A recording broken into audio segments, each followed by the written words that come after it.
Alright guys, rero nkuko mubibona nta introduction nta kubasuhuza icyo cyo nuko mubizi neza ko impamvu ndahangaha n'umukino wari guhuza equipe ya Rayon Sport na Police. Umukino urangiye igitego kimwe ku busa equipe ya Police FC kibonetse kuri penalty nayo navuga ko yabanje guteza impaka ndende cyane. Umuntu witwa Celestin Mane ushobora byose gusifura Rayon Sport biramugora cyane pe, biramugora ko bituma match imunanira kwimanaginga bikamunanira.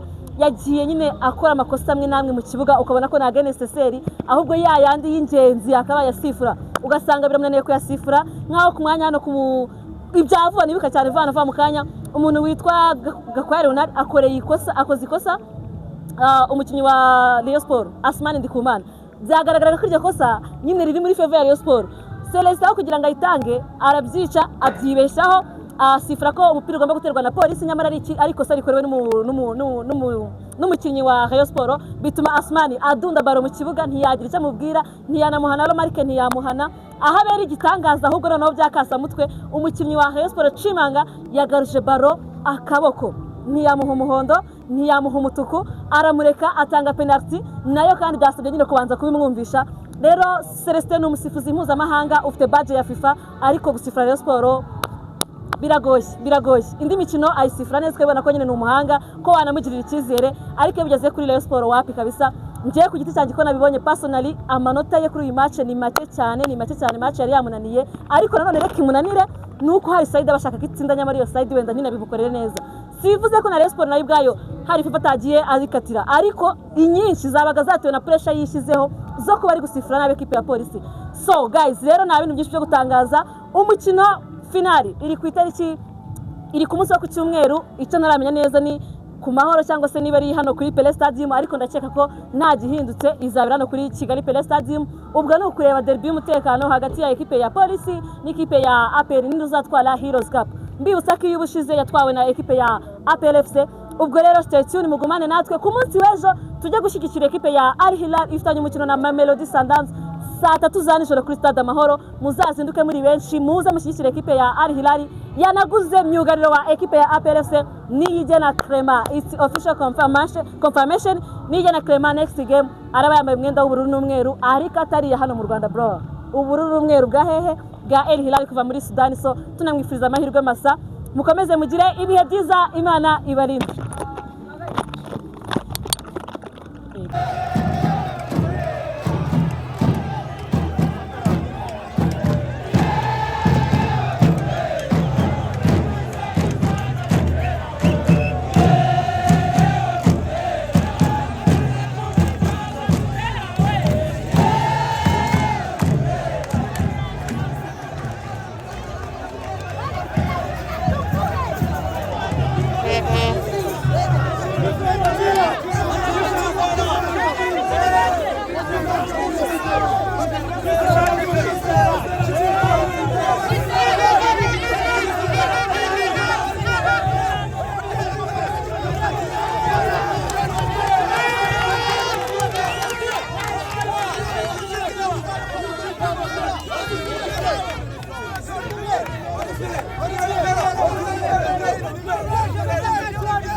Match ikomeye, match nabonaga ifite ingufu nyinshi cyane, ariko tubasha kuyitsinda ko ntabwo bari kudutsinda uko twe twaje dufite gahunda yo kubatsinda. Bashaka gukina finali natwe, ariko natwe twashaka gukina finali. So iyi yakinnye neza n'itsinda. Ariko se iriya scenario ya penalty aho tubwiza ukuri umucyo uri mu kibuga yawukoze byagenze gute? Ibyo n'ibindeba cyangwa nuko twabona penalty tuyitsinda. Ibindi n'ibindeba hanyuma ariko nakubonye urimo urarekana amapikate y'umutuku. Yari ikarita y'umutuku. Tunavayemo kabaro n'akaboko n'umutuku. Hanyuma tujya ngo kure finali y'ejo bundi ku itariki ya mbere ku inshuro ya gatatu ikurikiranye mu gihe gura na APR umurano uzaka. Zaba ari match nziza, kandi ndifuza ko tuzakina match nziza twese abantu bose bazayireba bakabona ko ari match nziza cyane. Nicyo bavuga cya Police cy'uno mwaka. Police y'uno mwaka yarahindutse ngira ngo murabibona. Sibona ko yahindutse ibintu byose dukina byarahindutse harimo n'akagufu hanyuma se dusoza ubutumwa bwawe abafana benshi baragukunda ngo ufite ubutumwa ufite abafana benshi nanjye ndabakunda cyane ku itariki ya mbere urabaha igikombe niyo gahunda tugenda muravuganira hanze kumva sasa ni igihugu kuri abakinnyi abakinnyi ariko bagerageje bagerageje ese ujya kuri penaliti ntibayitwibye nako ntabwo ari penaliti kuri wowe iyo bateye igitego nyacyo bihorere penaliti ntabwo mwayemeye bihorere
Donc il y a quand même des motifs de satisfaction.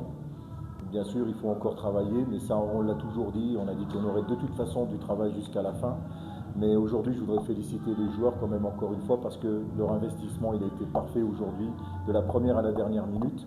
Et on a vu une équipe qui a été conquérante, une équipe qui a essayé de jouer, une équipe qui a vraiment bousculé cette équipe de Police. Et voilà, on a vu des choses prometteuses. Donc du coup, il faut qu'on s'appuie là-dessus. On a encore des corrections à apporter. Mais en tout cas, pour moi, c'est quand même de bon augure. Il y a eu des matchs où on est sorti, on était à la fois déçus du résultat et du contenu. Là, effectivement, on a le droit d'être déçu du résultat, mais pour moi, le contenu, il est important aussi. Coach, je prends les questions en anglais ou en français, mais il y a un aussi en traduit. S'il y a des questions, someone ask a question, you can ask in English.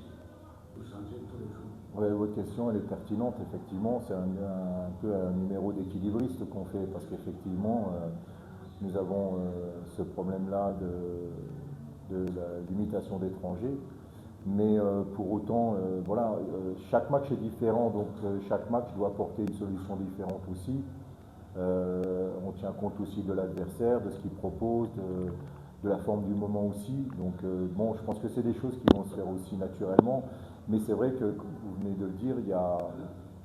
Parce que, alors, c'est intéressant, mais c'est aussi le travail du coach, c'est que tout le monde peut postuler aujourd'hui, si on parle uniquement des étrangers, bien sûr. Voilà, donc ça donne de la richesse à l'effectif, ça c'est important. Forcément, ça nous oblige à nous creuser la tête, mais je préfère avoir ce choix-là que de ne pas avoir de choix, en fait. Coach,